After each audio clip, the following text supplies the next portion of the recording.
A young couple living next door to a middle-aged couple living next door to an older couple.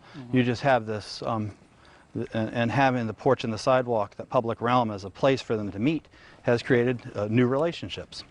Going back to the basics to build community. Trends over the last 50 years or so are isolating us from each other. With air conditioning and video streaming, it's easier to stay inside rather than meet the people who live next door. Add the pandemic lockdown, and some people know few, if anyone, in their neighborhood. Fox 8's Bob Buckley takes us to a community in the heart of the Triad designed to change that. Maintaining the long view has been really, really important. Sometimes all the good old days need is a fresh coat of imagination. Most developments aren't like this. Milt Rhodes grew up in Winston-Salem when times were a little different. I saw people on a regular basis on foot, on bike, on roller skates, and was able to walk to school. It just made a meaningful impact on me. What he found as he raised his own family is that society began to trend toward isolation. And it's just so easy. It's just so easy to do that.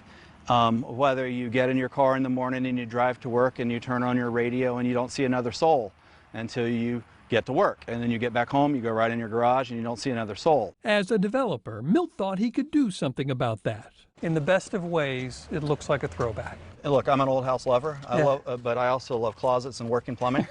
His company's new project in Kernersville is called Weldon Village. This was the first home that was sold here. The idea is to reconnect people to the idea of connecting. I want to build something, more than just pave a street or build a house. I want to build a place for folks to enjoy. A community. We're meant to be in community as people. We don't do well when we're isolated. Barrett Johnson knew exactly what Milt was going for. This is our house to scale in Legos. Johnson's a pastor at a church here in the Triad. He and his son Ethan are building this Lego version of their house as something of an homage to what they've found here. We were planning to move to Kernersville to build community. What they were doing aligned almost perfectly with what we were trying to do through the church, and that's build community.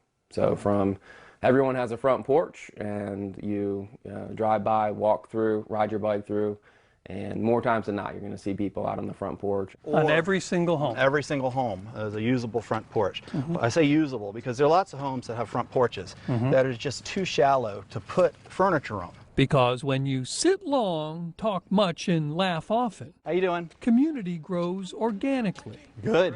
But the idea is more than just front porches. You really about a 3-minute walk from any house to any kind of community space. It's about providing places to gather. Very, very quickly, groups of people started doing movie night in the square.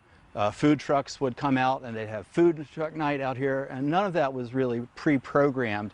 It was all sort of imagined as part of our vision work that we did developing the place. A vision to help a society tired of being locked away during a pandemic to come together again. People are hungry for an alternative, and providing them with a place lets them flourish. Bob Buckley, Fox 8 News. Now, the Arden Group, which is developing Weldon Village, is about a third of the way through 3 phases it is building. It'll eventually include about 1,000 homes plus 100 apartments and townhomes, as well as some commercial space.